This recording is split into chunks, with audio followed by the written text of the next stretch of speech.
Santi, aldea global, alerta global, esto sí también es un paso adelante, esto también es un largo salto para el mundo del misterio. Yo no sé qué va a pasar, no lo sé, ya sé que es un éxito tener a tantos amigos unidos en un mismo fin, pero este concepto quizás sea importante. Nunca antes tanta gente y tantos medios tecnológicos miraron al cielo. Pues la verdad es que surgió la idea de hacer la alerta OVNI y yo creo que ni nosotros mismos, y ahora mismo lo estamos empezando a comprobar, éramos conscientes de que, y me perdonen los oyentes por el pequeño autobombo, de que íbamos a hacer historia, pero es que alertas OVNI ha habido muchas, ha habido a nivel nacional, incluso alguna iniciativa a nivel internacional, pero como muy bien has dicho, es la primera vez que millones de personas van a estar interconectadas en tiempo real, compartiendo sus experiencias, compartiendo sus avistamientos, pero no solamente a nivel de palabra o a nivel de ideas, sino que es que efectivamente el testimonio gráfico, si lo hubiera, va a poder estar disponible para todos los demás de esa inmensa comunidad que se va a formar esa noche, también en tiempo real. Me parece que es un hito en la historia, desde luego, de la ufología, también de una forma más amplia en la historia de los medios de comunicación de este país, y supongo que el tiempo pues colocará este acontecimiento en el lugar que se merece. Vigilantes del cielo, en toda España, en los lugares más insospechados, en lugares maravillosos, y vigilantes del cielo internacionales. Gracias, sobre todo, por volcaros de esta forma. A uno le sobrecoge ir leyendo el listado de lugares donde va a haber, aunque sea un milenario mirando a las estrellas con su ilusión. Si al final eso es lo que importa, si al final toda la tecnología, bueno, está bien. Nosotros estaremos rodeados de amigos y la experiencia va a ser absolutamente interactiva. 9 de junio, no hace falta nada. Muchas personas, ¿qué hace falta? Hace falta mirar al cielo, estar un rato con nosotros. Y si veis algo extraño, estar en contacto con nosotros. Habrá medios de comunicación que daremos toda una amplia forma de contacto directo con esa mesa de redacción. Vais a ser corresponsales del programa de alguna forma en cualquier lugar del mundo. Podréis mandar esa información y todo este equipo, que simplemente va a trabajar, la asimilará y podemos entrar en contacto con vosotros, podemos enviar las fotografías, podemos compartir esa información. Como decía Santiago Camacho, una experiencia pionera en este aspecto. Redes sociales, vídeo, fotografía y la posibilidad de cada persona, siendo unidad móvil propia con un solo receptor, como ocurre hoy en día, esa es la gloria, también hay que decirlo, de la ciencia y la tecnología, puede ser reportero de primera línea observando los ovnis. Ahora queda una cosa, que aparezcan, que no aparezcan, que ocurran cosas. Tenemos también toda la posibilidad de saber qué cosas nos pueden equivocar. Habrá programas de seguimiento de aviones, habrá programas de mapas estelares, habrá todo tipo de programas que tienen que ver con la Estación Espacial Internacional. Si vemos algo raro, y es raro, lo sabremos todos al mismo tiempo. En ese gran mundo de Masai Mara, esa especie de volcán apagado donde la fauna vive libre o semilibre, en China, en Islandia, en las llanuras de Nazca o en cualquier pueblo español, todos unidos. Qué extraña sensación, como si la humanidad, por una buena causa, se juntase. Puede ser un buen ejemplo para otras cosas. Alerta OVNI 2012, 9 de junio.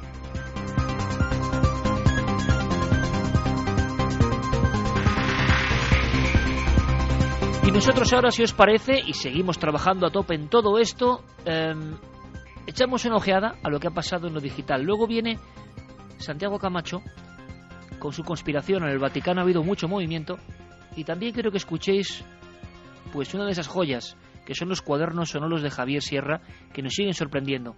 Javier nos habló de los ecos sagrados, ha seguido indagando en el ámbito del sonido. Podríamos hablar del ritmo de la vida, pero ahora os lo contamos. Primero, Diego Marañón, rápido repaso. ¿Qué ha pasado en la red? Milenio Red. Toda la información digital del mundo del misterio. En 1979, James Lovelock hizo pública la denominada hipótesis Gaia, que postulaba que la atmósfera y la parte superficial del planeta Tierra se comportan como un organismo vivo.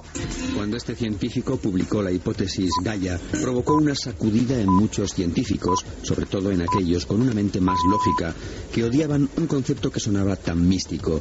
Les producía perplejidad, y lo más desconcertante de todo era que Lovelock era uno de ellos. ¿Pero es realmente la Tierra un ser vivo gigante? Un método recientemente desarrollado por científicos de la Universidad de Maryland basado en las mediciones del ciclo del azufre podría desvelar esta incógnita.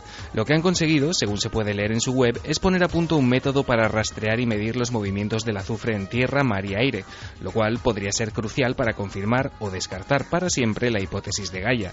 El trabajo realizado, según los investigadores, establece que deberíamos esperar ver variaciones en la composición del azufre en los océanos bajo diferentes condiciones ambientales y en diferentes organismos, y la capacidad de hacer esto nos ayudará a responder a importantes cuestiones climáticas y algún día a probar también si la hipótesis de Gaia es o no cierta. En Estados Unidos, 2 pacientes paralizados de cuello para abajo lograron esta semana poner en movimiento un brazo robótico utilizando su mente.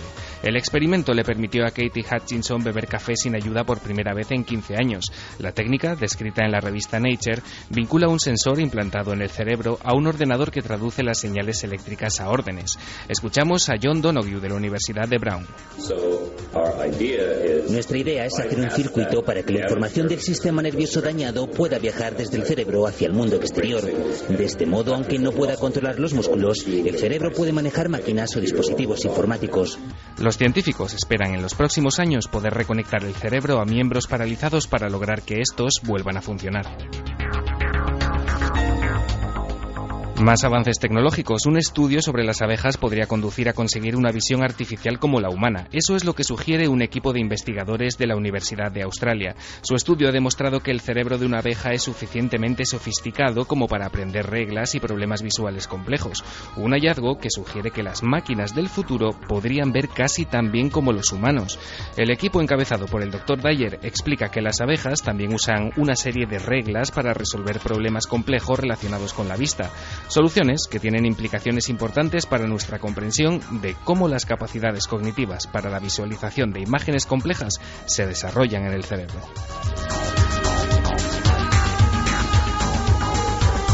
Y ya queda menos para la gran cita. El próximo 9 de junio, cientos de miles de personas a bordo de la nave del misterio buscaremos un sueño en las estrellas. En todos los rincones de España y del mundo habrá vigilantes del cielo dispuestos a vivir una noche muy especial. La Alerta 2012. ¡Por el noroeste! ¡Ya veo las luces! Esa noche, todo puede ocurrir. Es como una noche de San Juan a lo bestia. ¿Quieres vivirla con nosotros? Desde luego. Alerta OVNI 2012. ¿Serán capaces de mostrarse ante vosotros? Os recordamos que para ayudarnos en las labores de vigilancia, Guillermo León ha creado un completo dossier en ikerjimenez.com con toda la información necesaria para estar perfectamente coordinados. Mapas con los puntos de observación, seguimiento de la Estación Espacial Internacional, aplicaciones y programas de observación astronómica para dispositivos móviles, consejos sobre equipamiento y, por supuesto, toda la información generada al minuto desde las redes sociales. La cuenta atrás para la noche del 9J ha comenzado y queremos que formes parte de ella. Precisamente en ese epicentro de lo misterioso en la red, ikerjimenez.com, es donde tendréis disponibles todos los enlaces para profundizar en los temas que hemos tocado hoy. Por el momento lo dejamos aquí, pero nos escuchamos en 7 días, porque ya sabéis que el misterio continúa en la red.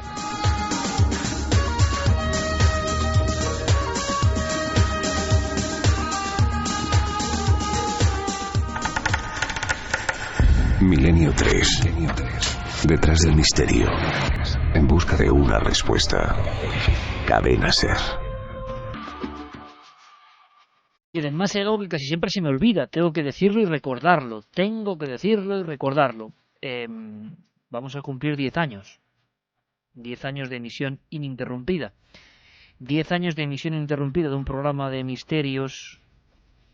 Pues no es muy normal.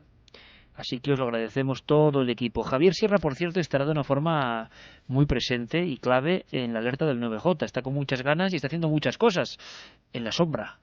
Y yo creo que va a haber sorpresas interesantes. De momento, sigue investigando con sus cuadernos sonoros. Nos sorprendió a todos con esos sonidos de los templos antiguos. Pero ¿y el cuerpo humano? ¿Y lo más secreto de nosotros mismos?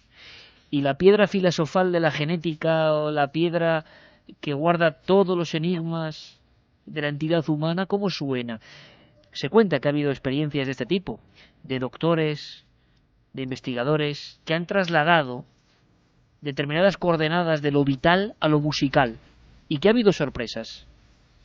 Enorme sorpresa, los próximos minutos van a ser muestra de ello, la que trae Javier Sierra, Cuaderno Sonoro. ¿Podríamos llamarlo el auténtico ritmo o la música de la vida?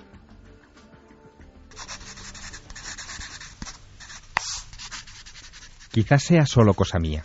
Quizá necesite poco para asombrarme, pero creo sinceramente que lo que me lleva a abrir de nuevo mi cuaderno de campo sonoro no va a dejar indiferente a nadie. Preste atención. Escuche esto.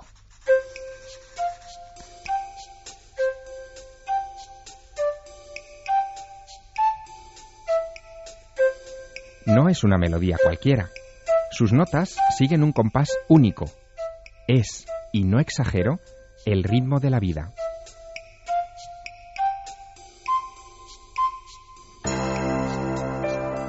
Lo que estamos escuchando es una composición construida a partir de una secuencia del genoma humano. Ese tintineo constante de fondo corresponde a la combinación de las 4 bases que forman los nucleótidos: la adenina, la citosina, la guanina y la timina, que a su vez construyen las largas cadenas de moléculas que forman el ADN de cualquiera de nosotros. Pero ¿a quién se le ocurrió sustituir esos minúsculos componentes del ADN por estas notas musicales y descubrir algo tan poético y a la vez tan profundo como que la vida tiene su propio ritmo secreto?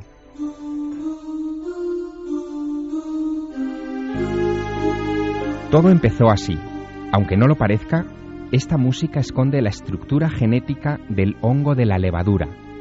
Hace algo más de una década, la entonces jefa del Servicio de Microbiología del Hospital Ramón y Cajal de Madrid se dio cuenta de que el ADN de este hongo, que se utiliza para la elaboración de pan o cerveza, estaba estructurado en secuencias de 4 elementos agrupados de 3 en 3, muy parecidas a muchas partituras musicales. Nos lo explica la doctora Aurora Sánchez Sousa. Trabajaba con una secuencia, por ejemplo, de una levadura responsable de infecciones, como es la Candida albicans, y inmediatamente me planteo la pregunta que quizá nos hemos planteado todas las personas que hemos investigado en algo, da igual. Me planteo qué pasaría si esta secuencia yo la transformo en una secuencia sonora. Y bueno, eso voy traduciendo de forma que concretamente el de Candida albicans, si mal no recuerdo, el gen tiene sonido de bajo. Pero en el principio del fragmento, lo que hago siempre que trabajo con la traducción de un gen o de una secuencia, de una huella genética, siempre hago escuchar cómo suena ese gen. Y luego ya para que la persona pueda reconocerlo a lo largo de la partitura.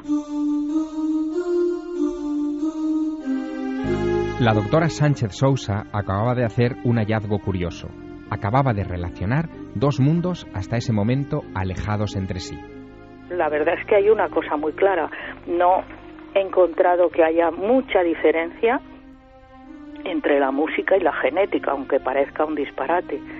Lo digo porque en los 2 casos se trata de conjuntos ordenados de elementos básicos, como esto, re, mi, fa, sol, la, si, que adquiere un significado al ser interpretados.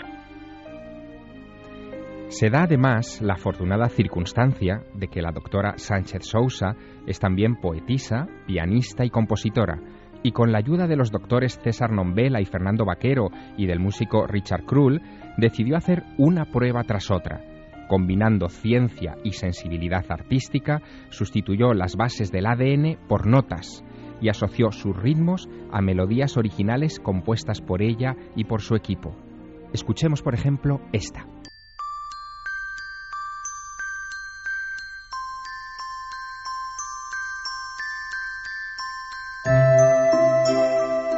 Lo que suena es el ritmo oculto en una secuencia genética de la proteína Connexin 26.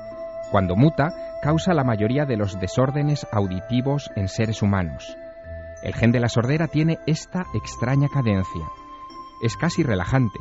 Parece incluso una sintonía recién salida de un disco de música New Age.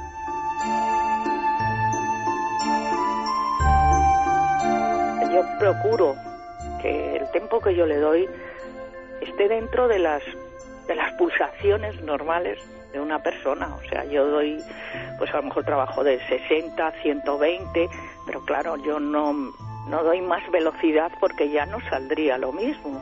Me he cerciorado, lo he estudiado para poner un ritmo que les fuera agradable, sedante. Por eso es cuando usted oye algún fragmento de la música del genoma, desde luego no altera para nada. Es muy relajante. Oyendo estos compases, uno se siente tentado a hacerse preguntas trascendentes. Todo lo que vive, todo lo que tiene una espiral de ADN en su interior, puede sonar, puede resonar.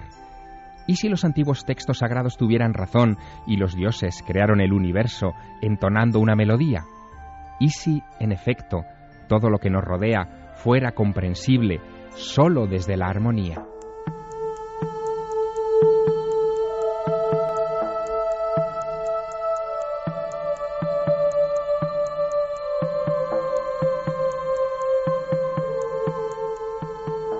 Pero antes de dejarles pensativos, quiero que descubran a qué suenan otras formas de vida. Algunas, en frío, nos resultan casi impensables, como ciertas enfermedades. Esto que ahora oímos es el Alzheimer, o más específicamente una de sus causas, la proteasa Nexin 2. El trabajo que he hecho del gen del Alzheimer, que en este caso lo he introducido a través de Mozart, lo he hecho con un neurólogo, con el doctor Gobernado Serrano del Ramón y Cajal, y realmente sé que muchas veces este tipo de enfermos reaccionan con la música, pues porque les llega, no todos, pero hay veces que eso les llega, y realmente lo que yo intento a través de la música, de la traducción de los genes, es transmitir sentimientos. Y ahora consideremos esto. En el genoma humano hay 35.000 genes. Según la doctora Sánchez Sousa, 35.000 melodías posibles, diferentes, como este repiqueteo constante que escuchamos bajo estas notas. ¿No es increíble? Y por cierto, ya puestos, ¿a qué suena el genoma de la propia doctora Sánchez Sousa?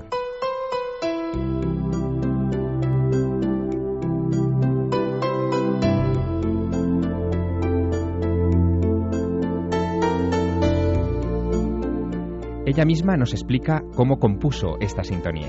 Primero me estudio la huella genética, después convierto la nota genética a nota musical, y después elijo un instrumento para cada nota genética, de tal manera que puedo elegir, yo qué sé, pues un sonido de campanita para todas las notas, o puedo elegir 4 sonidos diferentes según para cada nota genética, y luego estructuro la obra.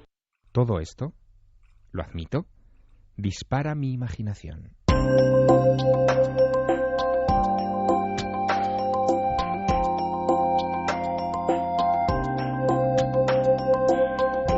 Quizá la ciencia médica en el futuro compondrá melodías basadas en nuestro código genético que nos ayudarán a curar enfermedades. ¿Podrá la música sanarnos tal y como creía Pitágoras? ¿O mutarnos? ¿Explicará esta cualidad musical del ADN algo tan cotidiano como por qué ciertas melodías son capaces de cambiar tan profundamente nuestros estados de ánimo? ¿Acaso sea porque ritmo y genes comparten una misma y oscura esencia?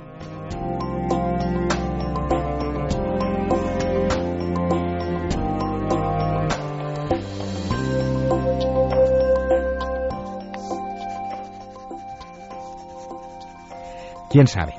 De momento, el abanico de sensaciones que nos deja esta música genética, compuesta en España por científicos en esta última década, me deja un sabor de boca extraño. La impresión de estar al borde de un hallazgo colosal. La doctora Sánchez Sousa sigue rescatando estas melodías ocultas sin parar. Ya las ha obtenido de delfines o de las levaduras flor de los vinos de Jerez, y ahora trabaja con el gen causante del cáncer de mama. Su trabajo, en definitiva, demuestra algo maravilloso, que la vida es música, ni más ni menos. La vida es música y música es este piano que lleva ya muchos años interpretando su melodía de la conspiración. Por cierto, científicos de primera línea, genetistas, especialistas en ese ámbito, y música, y por lo tanto sin música hay cierta espiritualidad, conjunción y alquimia asombrosa. Santi creo que tiene todo un boletín informativo, han pasado bastantes cosas de las sombras, nunca mejor dicho, de la tramoya de la información, cosas que se concentran, si hiciésemos una aproximación a un mapa virtual, en la Plaza de San Pedro, Santi. Pues sí, la verdad es que la semana ha sido apasionante en el tema de las conspiraciones vaticanas. Todo comienza en el año 1983. Una joven de 15 años, Emanuela Orlandi, que regresaba de tomar unas clases de música, desapareció de las calles de Roma sin dejar rastro alguno. Y pronto empezaron las sospechas de la posible implicación de grandes poderes, incluido el mismísimo Vaticano, en este asunto.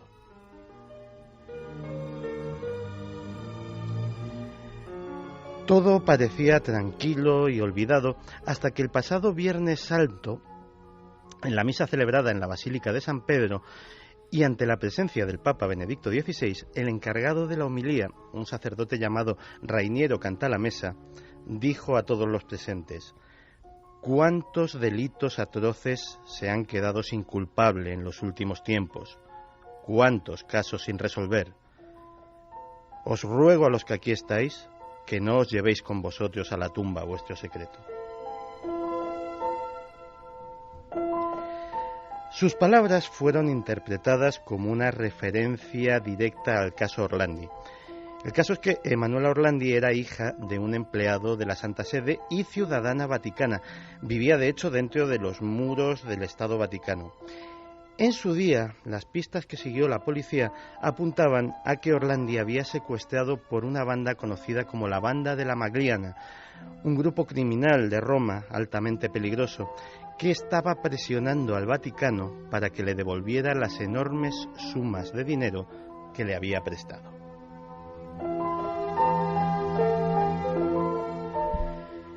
Esas sumas le fueron entregadas prácticamente en mano al entonces director del Banco Vaticano, el Instituto de Obras de Religión, el famoso Monseñor Marcinkus. El Instituto de Obras de Religión era por aquel entonces una enorme lavadora de dinero de la mafia y otros criminales, pero también el medio a través del que el Vaticano financiaba las actividades políticas menos confesables de la Iglesia, entre otras la financiación del sindicato polaco Solidaridad, que combatía contra el régimen comunista. Pues bien, esta semana la investigación se ha reabierto con nuevos y yo diría que asombrosos indicios, como por ejemplo la exhumación del cadáver del jefe de la Banda de la Magliana, Enrico de Pedis, que se encontraba inexplicablemente enterrado en la cripta de la Basílica de San Apolinare, una de los sitios para enterrar a un católico más exclusivos de toda la cristiandad, rodeado de santos y de príncipes de la Iglesia.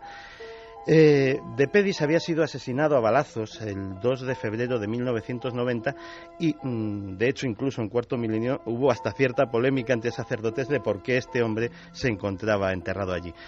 Pues bien, en diciembre pasado, el hermano de la víctima, Pietro Orlandi, presentó ni más ni menos que 40.000 firmas al Papa para que revelase la verdad y, de hecho, fue recibido por su secretario personal, Georg Weinstein. El caso se complicó bastante cuando en febrero ya de este año se filtró un documento reservado en el que el portavoz vaticano, Federico Lombardi, admitía sus dudas sobre los puntos oscuros del caso. El asunto además se acentuó la semana pasada cuando un político de centro-izquierda italiano, Walter Veltroni, se dedicó a hacer preguntas parlamentarias sobre el tema y además la Fiscalía de Roma exigió al Vaticano que si alguien dentro de sus enigmáticas paredes sabía algo del asunto, que por favor hablase de una vez.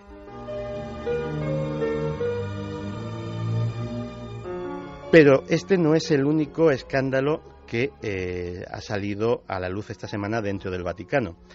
Ha habido una filtración de documentos que incluye cartas del Papa sobre el alto el fuego de ETA, conversaciones con la canciller alemana Angela Merkel, contactos con personajes tan polémicos como Marcial Maciel, el líder de los Legionarios de Cristo.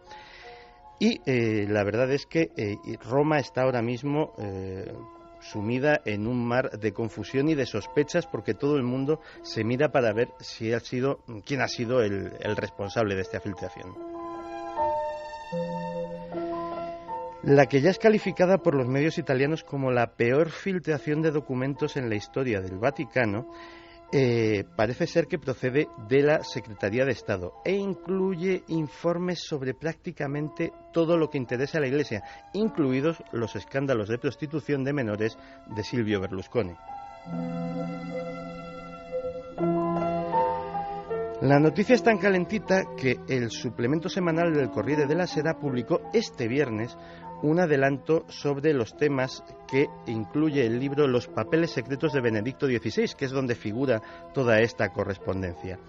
Su autor, Gianluigi Nuzzi, se ha hecho con centenares de documentos que provienen de la Secretaría de Estado del Vaticano, con sus sellos y todos sus elementos que los identifican.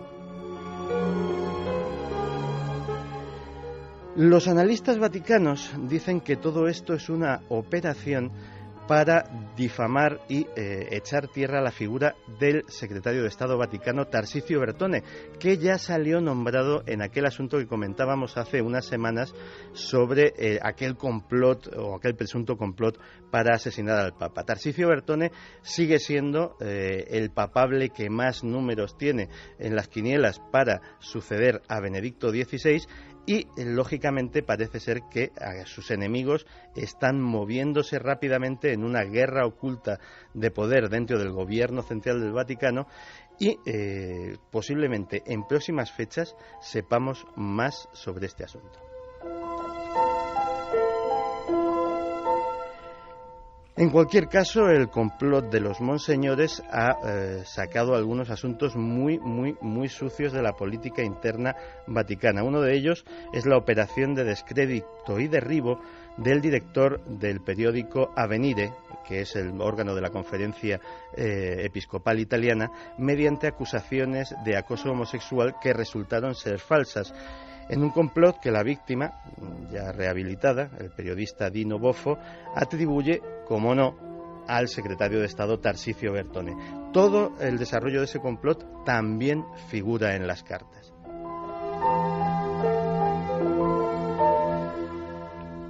Así que hemos tenido una semana de asesinatos misteriosos que puede que se resuelvan y de intrigas vaticanas que dejan aquella corte del Papa Borgia pues en un lugar casi muy parecido, aunque un poquito más suavizado, a la situación actual. Buen resumen, Santi, y precisamente yo creo que gran parte del público me podría matar si no te pregunto por, aunque no tenga nada que ver, esta es la actualidad que sobre todo ha estallado en Italia, pero la gente anda muy inquieta, anda mirando entre la prima de riesgo, qué pasa con los bancos. Yo no sé si en el ámbito de la conspiración, o será para otra semana, o será para otro programa, pero nos puedes adelantar algo. Tú has hecho un libro, además, que tiene que ver con todo esto, La Troika y los 40 ladrones, Santi, ¿ese es el título? Efectivamente. Y en el fondo está en el epicentro de un momento social, sobre todo en España, de enorme inquietud, por lo que leemos en los medios, por lo que vemos, por lo que dicen, por lo que susurran. Nadie sabe qué hacer, la situación es muy crítica.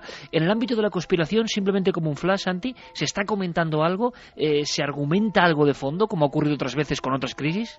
Pues la verdad es que se argumenta y mucho, y lógicamente se intenta poner cara a las personas o a los organismos que están intentando debilitar al euro, porque parece que es la divisa europea la mayor víctima de esas especulaciones de los mercados. Después del ataque contra Grecia, parece que ha comenzado, y de una manera inmisericorde, el ataque de los mercados hacia nuestro propio país. Y si quieres, incluso podemos dedicar una próxima sección a exactamente eso. ¿Quién y desde dónde está interesado en acabar con el euro? Porque hay varias hipótesis y varios posibles sospechosos. Pues me parece perfecto, Santi. Oído Cocina, la semana que viene, ese tema realmente apasionante y que realmente nos importa a todos. Vamos con mensajes, Carlos. Pues, por ejemplo, nos seguían llegando esas experiencias sobre el hombre del sombrero. Eneco decía: el hombre del sombrero no sería la actualización de la vestimenta del hechicero, mago o brujo de épocas anteriores, que siempre se han representado con un sombrero y con un aura inquietante. Curiosísimo. Sí, José Manuel nos decía: un amigo de la infancia, Javi, me contó que vio una gran sombra pasar por el pasillo de su casa una noche que no podía dormir. Me acabo de acordar y me parece increíble. Encarni también nos dice que qué pasa con el monje, esa otra figura que también se suele ver en este tipo de experiencias, que su hija también lo vio. Susana de la Paz también nos dice: le vi en la puerta de mi habitación de los 5 a los 9 más o menos, una silueta negra con capa y sombrero todas las noches y nadie me creía. Merche Torres dice que es lógico que las personas que están pasando por malos momentos vean cosas, y Jung estaba quizás un poco cerca detrás de ello. Y también, para ir terminando, vamos a mandar un abrazo muy fuerte para todas las personas que lo están pasando mal, que están en hospitales. Y, por ejemplo, Pilar nos pedía que mandáramos, pues eso, un fuerte abrazo y mucho ánimo a Yolanda, que está ahora mismo escuchándonos desde el hospital. Y bueno, pues va para ella ese saludo. Y también 2 nuevas milenarias que han llegado hace tan solo una semana, Ana y Lourdes, que nos pedía también su tía Mariló de Murcia que las saludásemos. Y para finalizar también, mandar un abrazo muy fuerte para otros grupos españoles que sabemos que nos escuchan, Iker, y que nos están escribiendo, como el grupo Despistaos y Forraje, en ese homenaje también que también con ese testimonio hemos hecho a Medina Zara. Bueno, pues un día los juntamos a todos y hablamos del misterio y de lo que pasa en esas carreteras de la piel de toro. Gracias, Carlos, gracias, Santi, gracias, Fermín, gracias, Noel. Mañana nos vemos en la televisión y fijaos qué curioso, seguramente Santi prepare un dossier importante. Hemos hablado de la sombra y quizá tenga mucho que ver, puede ser, con esa sensación colectiva de estar deslizándonos por una gran pendiente. Seguro que rectificamos el paso, seguro que salimos adelante. Hoy me comentaban que Cáritas, ni más ni menos, estaba dando, no sé si era 2 millones de personas comida diaria. Cáritas, les mandamos nuestro abrazo. Yo lo digo sinceramente, intentamos colaborar con muchas asociaciones y nuestra forma de colaborar también es la radio. Si os proporcionamos unos minutos de desconexión y reconexión con otros temas que realmente importan y que se salen de lo común, del común de las noticias que nos inquietan, pues es nuestra misión también, es nuestra forma de aportar, de ayudar, de poner un granito de arena. Estamos pasando una racha cruda, todos juntos, y todos juntos vamos a salir de ella. Quizá una señal sea el 9J, todos juntos, pensando en algo hermoso, quizá que haya vida en otros planetas. Seguro que si la hay, que la habrá, también han salido de crisis como esta. Un abrazo muy fuerte, la radio como arma para seguir imaginando, soñando y creciendo. Un fuerte abrazo, amigos. Sean muy felices, que siga la y con su música, con sus acordes, con un auténtico himno como este, que en el fondo es lo que vamos a hacer. ¿Qué van a hacer los vigilantes del cielo? Pues respirar, porque necesitamos ser libres. Necesitamos sentirnos libres como el viento esa noche del 9J. Necesitamos romper ataduras. Necesitamos quitarnos la mochila de tantas cosas pesadas, de tanta crisis, y mirar a las estrellas. Necesitamos respirar.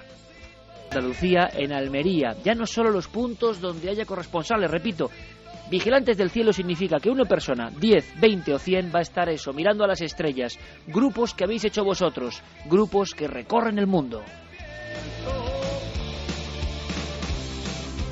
Almería, en el Ejido, van a estar por supuesto con Alberto Cerezuela, pero habrá gente en el observatorio de Calar Alto, habrá gente en la playa de Adra, habrá gente en el Tagaré, en Cádiz, por ejemplo, en toda la sierra, en Punta Carnero, en Algeciras, menudo lugar, lugar, por cierto, de la aparición de una de estas sombras increíbles, en Chiclana de la Frontera, en Sanlúcar de Barrameda, en el Coto de Doñana, en el Cabo de la Plata, en la playa de los Bateles, otro lugar mítico con Conil de la Frontera, un encuentro en el año 89, en la playa de Rota, en Camposoto, en fin, en un montón de sitios. En Córdoba, por ejemplo, para que notéis, tendréis amigos en Cabra, en el Parque Natural de la Sierra Subbética, en la Trasierra, en el Cerro de la Virgen de la Estrella, en Villar del Río, en el embalse de Sierra Bollera, en el Cercado del Cristo, en el Pedroche, en Córdoba, en Granada, en el Llano de la Perdiz, parece que se va a acumular muchísima gente, en el Mirador de Rubite, en toda Sierra Nevada hay puntos de gente observando el cielo, en la Fuente del Hervidero, en la Zubia, en Cumbres Verdes también, en Huelva, por ejemplo, en Mines de Río Tinto, en el Portil,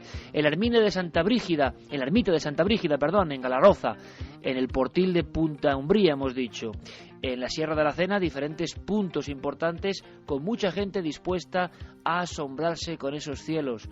Algunos de los cielos más hermosos de Europa los podemos ver en nuestro del Nalón, en la Sierra del Áramo.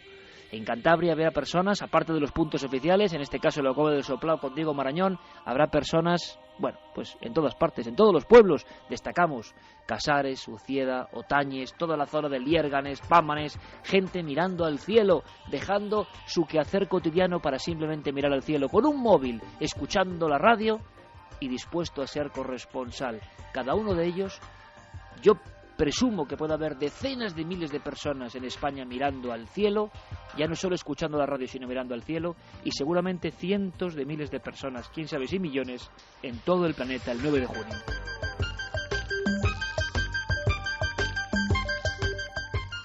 Y es una mínima parte de lo que estamos recibiendo en Castilla-La Mancha, en Ciudad Real, en la Atalaya habrá personas, en Alcázar de San Juan, en el Castillo de Peñarroya, en el Volcán de la Posadilla, esto es Valverde, en Ciudad Real, en todas las capitales de provincia de toda España, por supuesto, en Cuenca habrá personas, en Horcajada de la Torre, en Cañizares o, por ejemplo, en el misterioso Castillo de Uclés. En Guadalajara sabemos de vigilantes del cielo, en Gargoles de Arriba, en la zona del Alledo de Tejera Negra, en Altos del Barahona, entre Soria y Guadalajara. En Toledo habrá personas en Las Herencias, en el Valle del Tietar, todo Toledo capital, desde luego. Ayer estuvimos en una zona, en un cigarral perteneciente a Casa Adolfo, donde nuestro compañero Luis Rodríguez Bausá ha instalado ahí el epicentro de Alerta OVNI 2012. Ayer estuvimos Carmen y yo allí, y de verdad, qué paz, qué lugar. Me quedé muy impresionado. He leído mucho a Gregorio Marañón, y Gregorio Marañón hablaba de la paz de los cigarrales, observando a Toledo en esa quietud de siglos. Bueno, pues, sentí lo mismo. Qué fortuna los que vayáis a Toledo, de verdad. En el Monte de las Cruces, en Toledo, que no sé cuál es exactamente, también habrá personas. Montes de toda España. En Ávila, en diferentes pueblos, y en la capital. En Burgos, también en la capital, y en la Sierra de la Demanda, diferentes puntos. En la capital, en León, por supuesto, y en Magad de Cepeda. En Palencia habrá diferentes grupos, los más numerosos en la zona de Soto del Cerrato. Salamanca capital, y mucha actividad en Peña de Francia, como es lógico, zona OVNI, y en Las Batuecas, zona OVNI. Yo me pregunto, ¿lo han elegido porque lo sabían o lo han elegido inconscientemente? Y eso todavía es más misterio. En la ermita de Ontanares, en Segovia, en la zona de Riaza, habrá gente. También en el Pico de Urbión, en Soria, uno de los elementos míticos de la España mágica. En Valladolid, en Montalegre de Campos, e incluso cerca del repetidor de la cadena SER en Valladolid, en pleno Valle del Esgueva. En Zamora, en la Sierra de la Culebra, lugar del lobo mítico, habrá personas, y también cerca del lago de Sanabria. Y así por toda España, lo que es Cataluña, Madrid, Ceuta y Melilla, toda la Comunidad Valenciana, Galicia, Extremadura, País Vasco, lo daremos la semana que viene porque es imposible.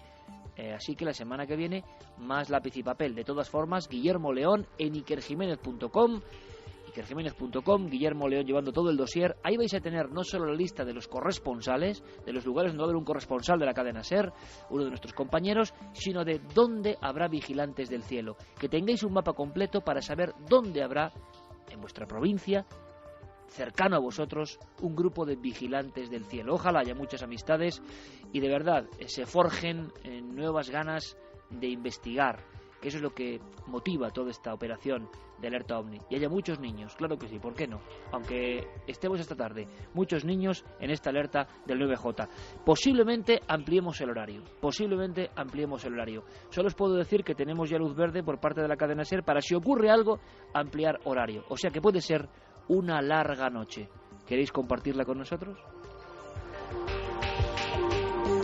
Me cuentan que, por ejemplo, Ángel Briongos y la gente del Observatorio de Aragón han hecho buenas migas, y en Calatorao tendremos uno de los telescopios más potentes del mundo buscando cosas.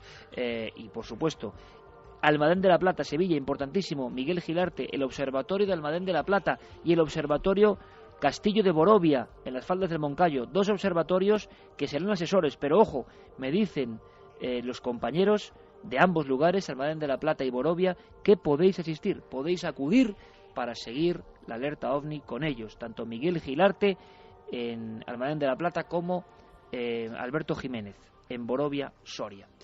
¿Han ocurrido cosas? ¿Han pasado cosas? Sí, las vamos a contar rápidamente porque luego tenemos zapping. Sigue habiendo casos. En Valladolid, Ángel del Pozo nos informa. Atención, atención, como diría Les.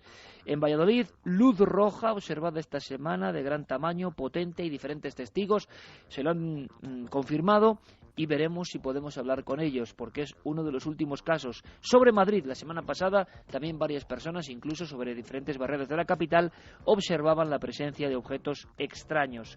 Nos preguntan muchas personas por las invitaciones. Pues bien, no hay muchas plazas para el tema de Valladolid, tengo que decirlo abiertamente. Es la Cúpula del Milenio, pleno corazón de Valladolid, junto al Pisuerga. Aunque os voy a decir una cosa muy importante, aquí la clave de esta noche del 9J es todos, unidos, todo el planeta, no estar precisamente en Valladolid. Valladolid será, claro que sí, epicentro del centro de datos.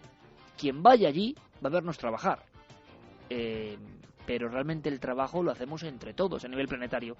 Dicho esto, habrá unas 1.200 plazas, y si queréis más información, los compañeros de Ser Valladolid son quienes, como siempre ocurre con Milenio, quienes distribuyen las invitaciones gratuitas. Ser Valladolid.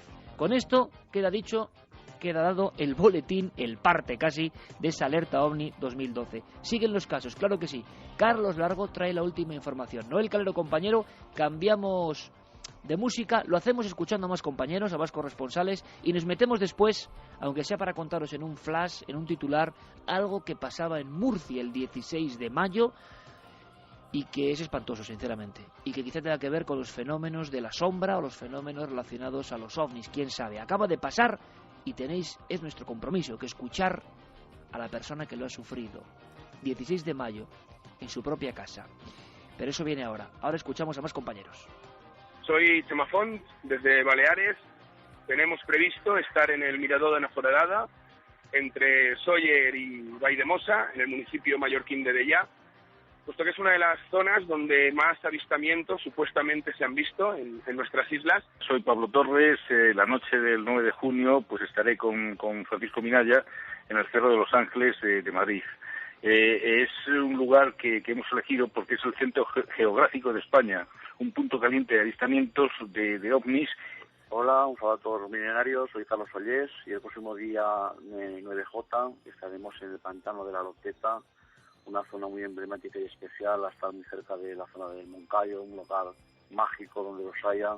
Pues soy Pepe Ortiz, soy corresponsal de la zona de Morón de la frontera utrera, y nuestro punto de observación va a estar en el embalse Torre del Águila, que está situado a unos 4 kilómetros de Palmar de Troya y a unos 15 kilómetros de Utrera, por ser de los llamados calientes en términos ufológicos. Se ha dado mucha fenomenología ovni.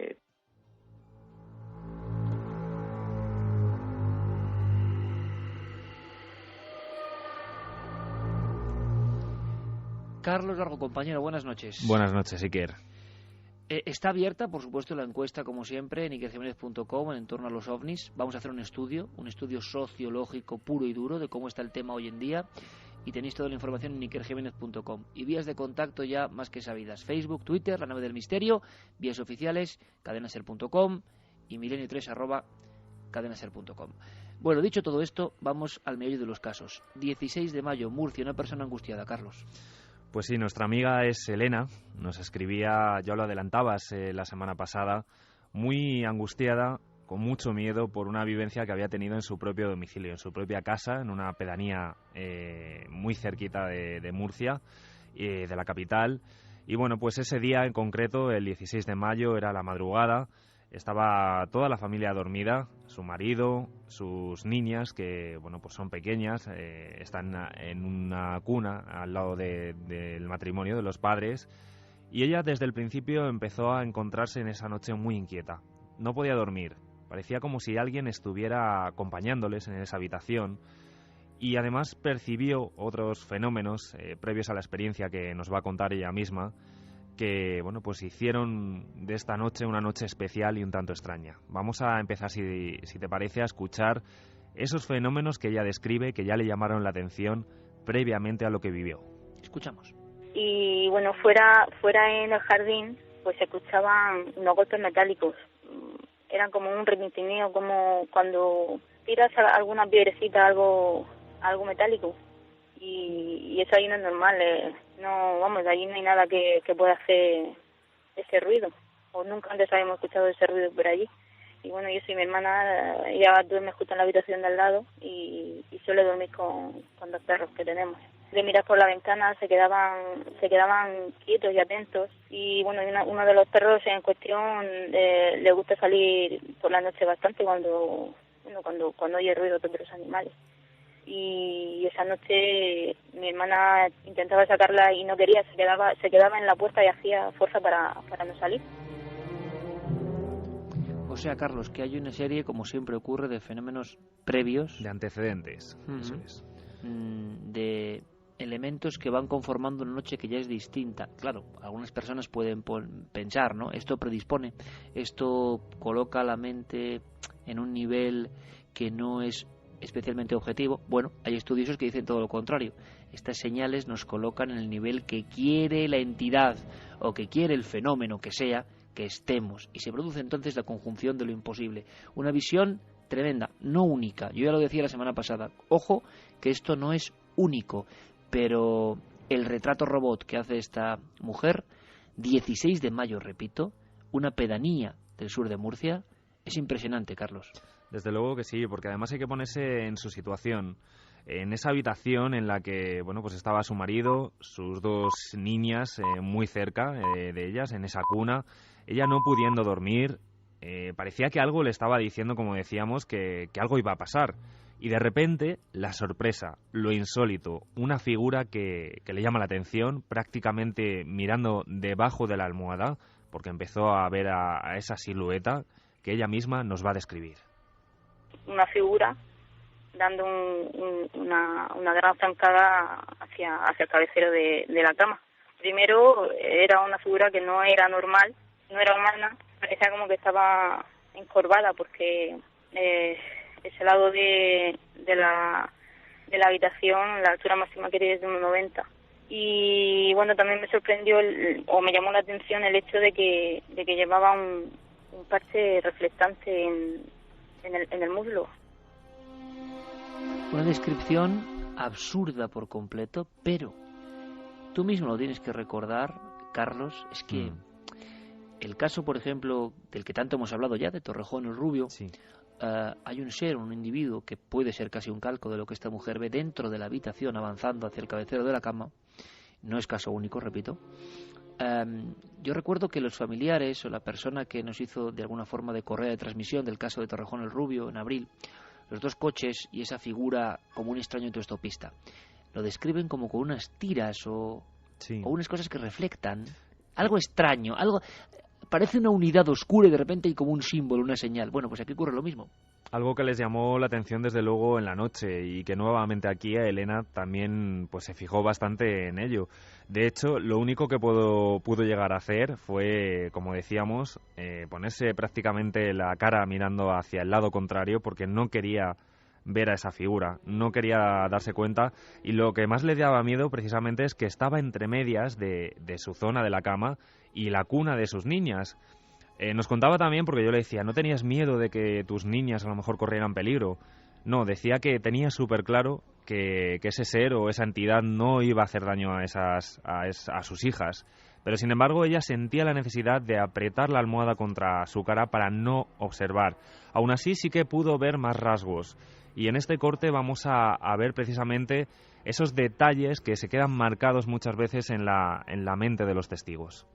La figura que vi de perfil era muy muy delgada y lo que decía era ajustado porque podía verle perfectamente lo que es la curvatura del cuerpo.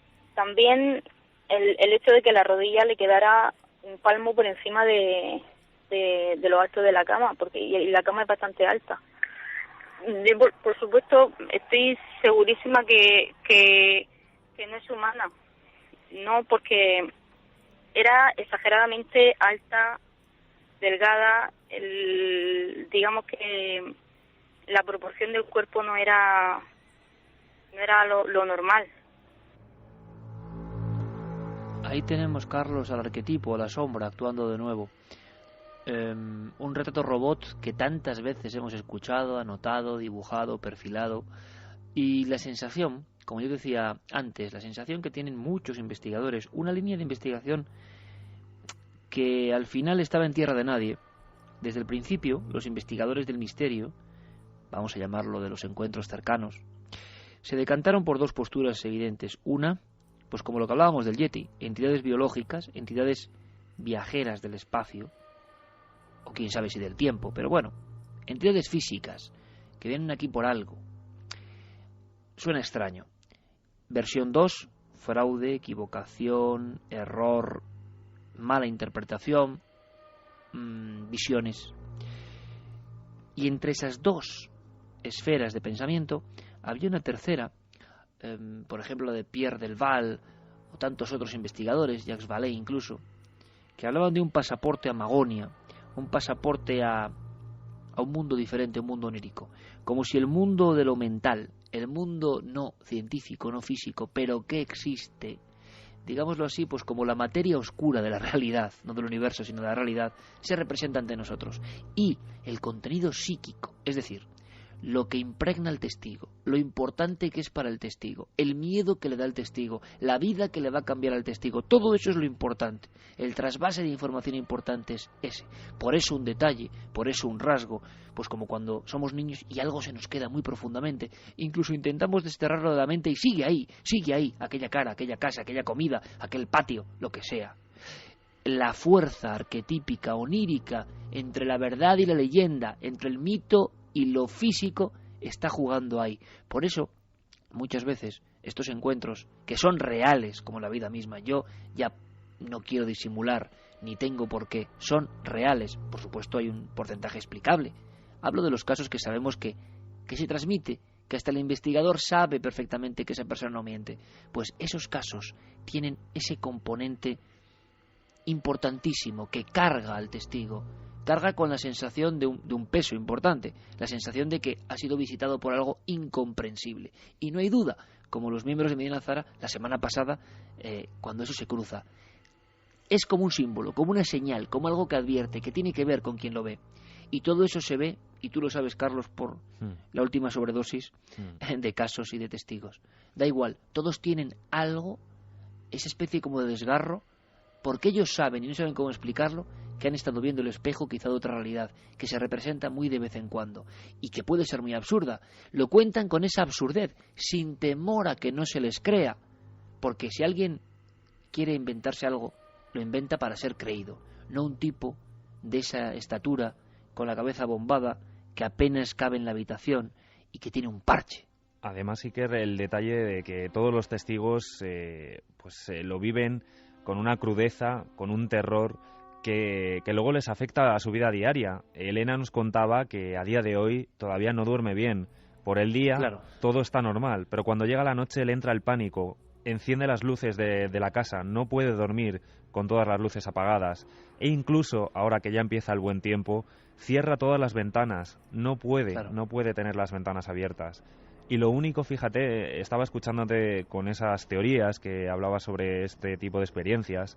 Elena también nos contaba el detalle de que ella se encontraba como un estado onírico precisamente, como un estado de somnolencia, y que lo único que le despertó y que hizo desaparecer esa visión, digamos, de este individuo que ella vivió de forma tan real y que, como tú has dicho, es real porque lo han contado muchos testigos, fue el llanto de su niña. Empezó a llorar y el marido de Elena rápidamente encendió la luz y aquello desapareció. Toda la sección que yo hago en Cuarto Milenio, Carlos, de Casos Límite, que está protagonizado por lo mismo. He elegido casos españoles y que a mí me impresionaron. ¿Por qué a nosotros nos impresiona? ¿Por qué tú, Carlos, cuando vas a uno de estos casos, hay algunos que calan muy hondo, que no sabes bien por qué? Un dibujo que de repente tiene un contenido psíquico. un contenido que no es objetivo, no es ni mejor dibujo ni peor, no es ni más espectacular ni menos, tiene simplemente algo, un código visual que se te queda metido en las neuronas, que para ti es importante. Bueno, pues eso ocurre con las visiones arquetípicas, las visiones de algo que es muy clave y que va a ser clave. Lo importante es la reinterpretación para el testigo. Cosas absurdas, por eso gente totalmente lógica te cuenta cosas completamente ilógicas, sin ningún temor.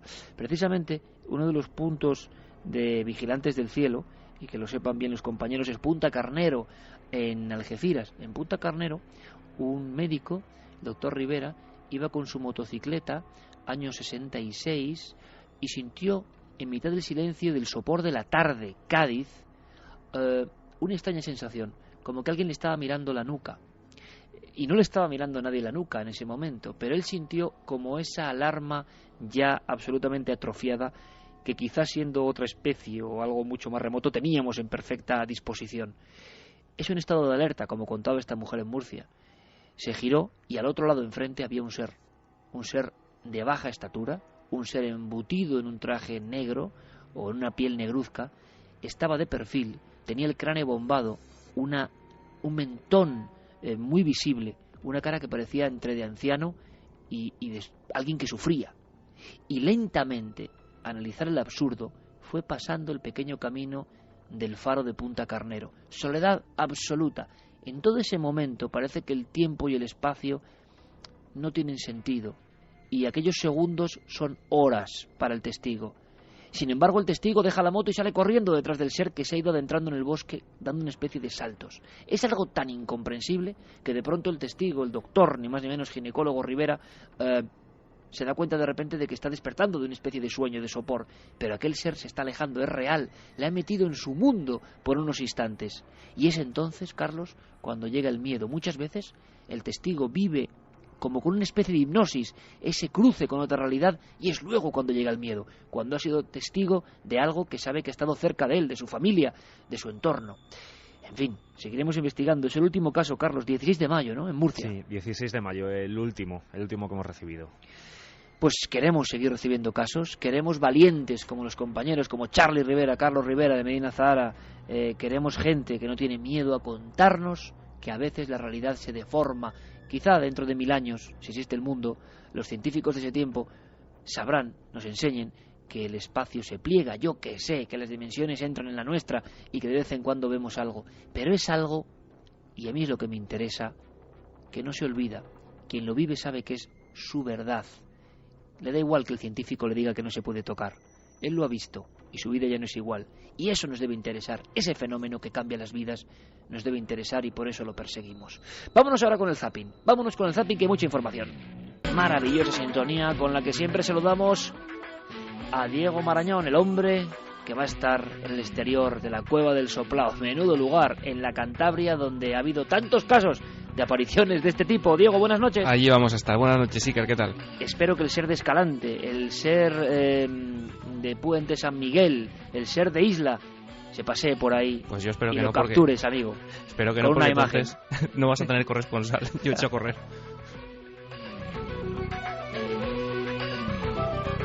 Te aseguro que yo he sentido alguna vez muy de cerca el miedo al ovni simplemente, no al ser.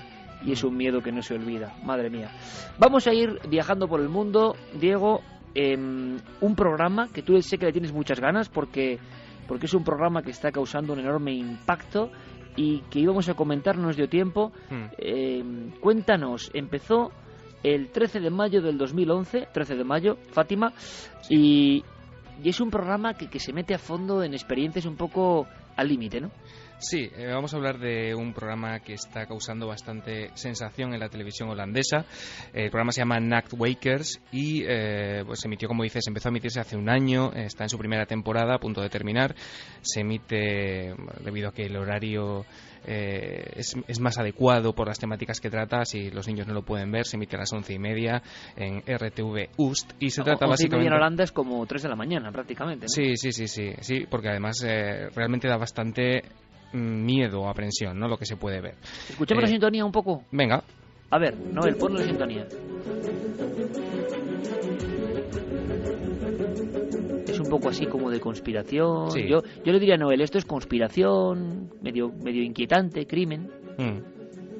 ¿Qué pasa con este programa? Pues mira, lo que se trata es básicamente un equipo de profesionales. Ellos se definen como un equipo de profesionales que buscan la verdad en lugares supuestamente encantados.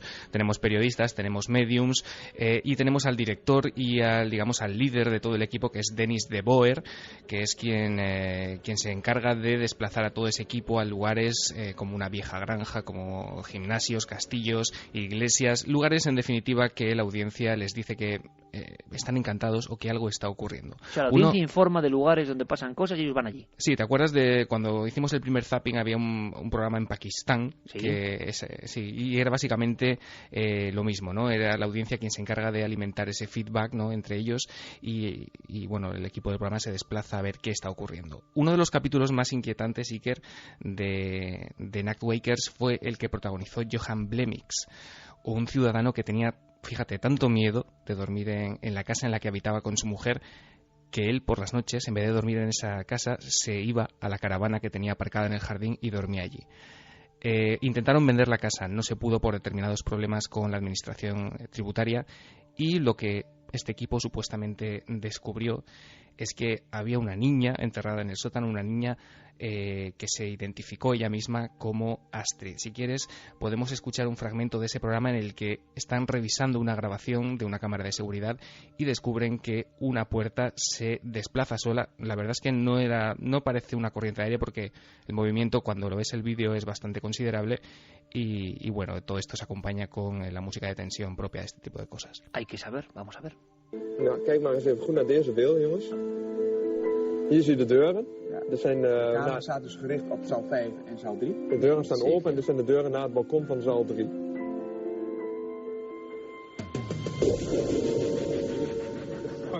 Zag je dat? Ja, ik zal nog een klein stukje terugspoelen, zal ik het fragment nog een keer... Diego, aquí lo han visto, ¿no? Aquí lo han visto, ¿no? Estaban revisando en un monitor, en un pequeño DVD portátil, lo que había grabado durante esa noche en el sótano y bueno, esa puerta se cerró aparentemente sola, sí. Hay momentos en que incluso llegan a percibir, a ver algo. Sí, y tenemos un fragmento en el que uno de los miembros del equipo se dirige al director, a Denis de Boer, y le dice que ha sido testigo de algo que él no puede explicar. He visto algo, Denis. Estoy seguro al 100% de haberlo visto. He visto algo, en serio. Exacto, por ahí. Tenemos que ir allí entonces, al otro lado. ¿Y qué era? Eso me gustaría a mí saber. Está pasando con algunos programas, ¿no? Que no van más allá, Iker, te diré.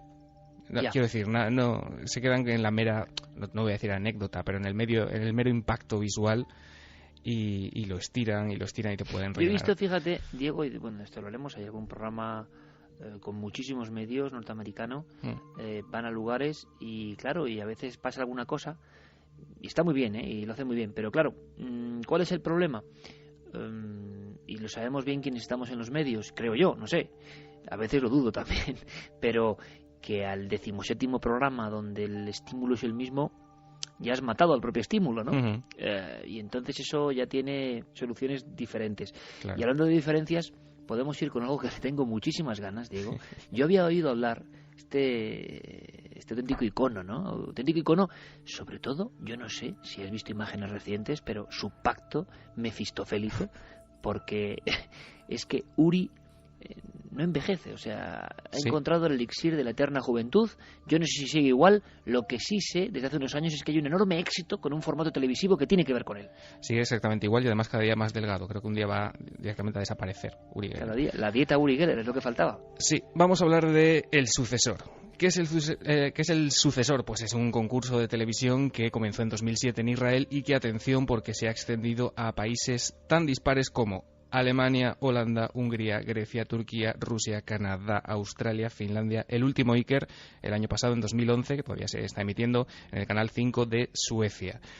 ¿Qué se trata de encontrar aquí? Pues, como su propio nombre indica, al sucesor, al próximo Uri Geller. Se trata de un concurso en el que varios ilusionistas o mentalistas hacen sus actuaciones frente a una serie de jueces, frente al propio Uri Geller, que está allí como jefe supremo de todo aquello y controlando. Pero Uri es juez. Sí, Uri es el cabecilla de los jueces y el que tiene la última palabra sobre quién es su sucesor. Bueno, también me estoy está imaginando a un mentalista o a alguien que tiene un paragnosta. Sí, también está vota la audiencia. Truco, claro, y estás delante de Uri mirándote con esa cara, no te sale nada, claro. No te sale nada. Si quieres podemos escuchar cómo lo presentan en el programa, Iker. Vamos allá. En estos momentos nos sintonizan 11 países de todo el mundo que participarán en la búsqueda para encontrar al sucesor de Uri Geller. Esto ocurrirá justo después de las actuaciones de los finalistas. Ahora recibamos al hombre que tiene a 3 aspirantes compitiendo para ser su sucesor. Les presento al único y genuino Uri Geller.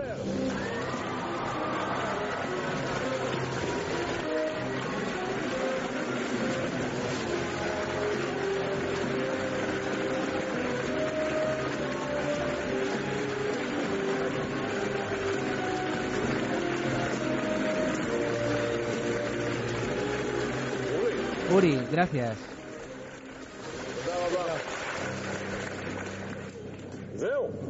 Aquí estamos. Esta noche coronarás a tu sucesor. Eli, desde que comencé mi carrera sabía que llegaría este momento. Estoy listo para aceptar la elección de la audiencia y para anunciar a mi sucesor. Para ser sincero, este es un momento feliz y a la vez triste, pero más que ninguna otra cosa, es un momento emocionante. Vamos a empezar, ¿de acuerdo? De acuerdo. Único, genuino, inimitable. Fíjate que me estoy haciendo más fan, ya era muy fan de Cuéntame, me parece una serie absolutamente excepcional. Mi saludo a los buenos amigos Imanol y Echanove, que son seguidores, por cierto, del misterio de nuestros programas. Bueno, es que es increíble el programa en el cual sale toda España imitando el momento Uri con Íñigo.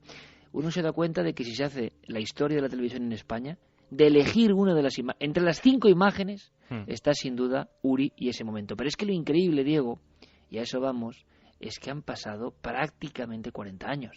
Y Uri sigue siendo recibido, me parece muy bien, con estas salvas de aplausos. Ha mantenido su leyenda. Pero no sabes hasta qué punto este programa, el sucesor, ha tenido picos de espectadores de casi el 40% de la audiencia Iker. Eso en 2007, que se dice pronto. Se dice pronto. Sí, la verdad es que la polémica ha acompañado a este formato también, porque fíjate que hasta la Sociedad Israelí de Magos se levantó en armas, porque claro, Uri siempre ha dicho que este show no implica trucos de mano, digamos, sino que los participantes o su sucesor realmente tiene que tener poderes sobrenaturales como los que él afirma poseer, ¿no?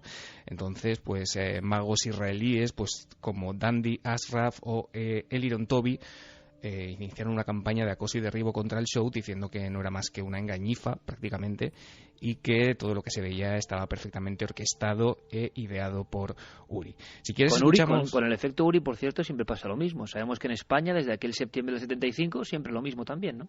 Claro.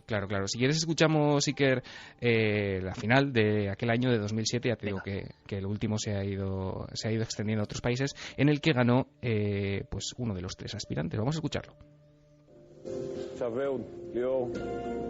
Ehud, Lior, uno de vosotros es el sucesor. Uno ha recibido el 25% de los votos y el otro tiene una aplastante mayoría con el 52% del apoyo del público. ¿Hay algo que queráis decir antes de que anuncie los resultados? Lior. No puedo pensar en nada ahora mismo. No hay palabras. ¿Qué hay de ti, Ehud? Simplemente gracias. Muchas gracias a todos. No importa lo que ocurra, este es el mejor premio. Los amigos que nos llevamos.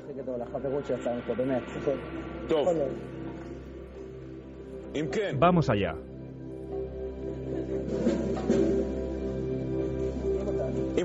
Con el 52% de los votos de todo el mundo, del público en plató y de los telespectadores desde sus casas, el gran ganador del concurso y el sucesor de Uri Geller es Lior Suchard.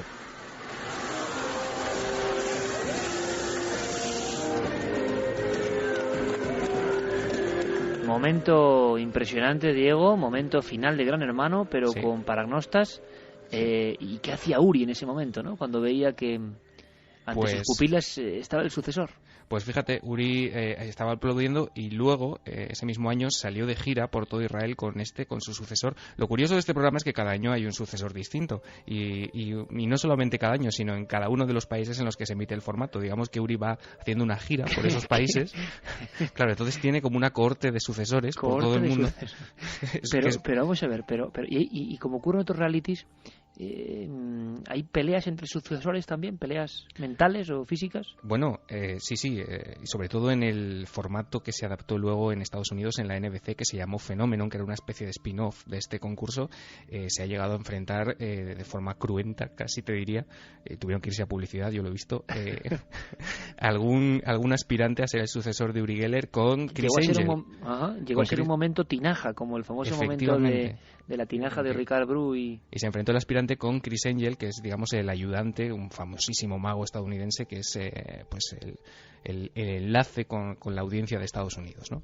Madre mía, más cosas del sucesor. Tenemos un documento más. Tenemos un tercer corte en el que es muy curioso porque se repite, o uno de los aspirantes repite el famosísimo truco, el famosísimo número en el que Uri Geller dobla las llaves. Así que lo escuchamos.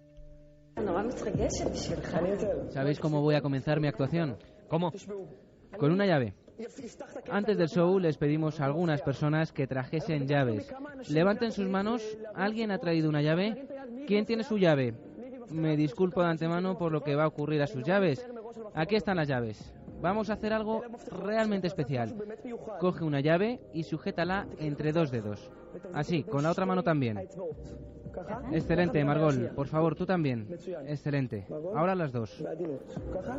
Cerrar vuestros ojos y concentraros. Por favor, ejercer presión sobre la llave como si quisierais doblarla, pero ya os aviso de que no podrás. Inténtalo, Margol. Tú no hagas fuerza. ¿Cierro los ojos? Sí, ciérralos. Margol, tú no ejerzas presión, solo sujétala. ¿Y yo cierro los ojos? Tú puedes mantenerlos abiertos. Concéntrate. ¿Sientes algo extraño? ¿Frío? ¿Calor? Siento que se está doblando. ¿Tú estás ejerciendo presión? Sí. Pero tú no, ¿verdad? No. ¿Qué sientes? Siento que se dobla. Se está doblando. ¿Y tú juras que no estás ejerciendo presión? Juro por mi madre que no. Y tú sí. Excelente. Mira tu llave. ¿Qué le está pasando? Se está doblando. No ejerces presión y tú sí. No me grites. Solo quiero estar seguro. Supongo que la tuya no se ha doblado. Mírala. Puedes abrir los ojos ya. ¿Has doblado la de Margol? Margol, mira lo que ha pasado a tu llave. Mis ojos han estado abiertos todo el tiempo. Mira. Está totalmente deformada. Quiero mostrárselo a todo el mundo. La llave está doblada. Bueno, momento mítico. Momento que no sé cómo se habrá tomado Uri Geller, por cierto. Aplausos, la llave está doblada. No, a Uri Geller le gustó, le gustó. ¿Le gustó, eh? Sí, fue una especie de elogio. Es un número clásico que uno de los aspirantes se atrevió a repetir con excelente resultado, te diré. Bueno, pero es como casi una ofensa, ¿no? Ir a lo legendario de Uri, a, digamos, su repertorio más cercano, ¿no? Pero para contrarrestar estas ofensas, sí que hasta le hacen, te diré que unos números especiales, unas coreografías que son absolutamente inenarrables y que hay que ver con un ballet enfundado. ¿Tipo 1-2-3? Tipo 1-2-3 y como si dijéramos, yo quiero que nuestra audiencia se imagine que los bailarines, en vez de castañuelas, tienen, ¿qué puede utilizar un ballet para homenajear a Uri Geller? Cucharas. No. Sí, se ponen a hacer una coreografía, desde luego, absolutamente indescriptible. Yo lo animo a que lo busquen por internet, con cucharas a modo de castañuelas, que además, si quieres, la podemos escuchar. Vamos, por supuesto. Deseoso estoy.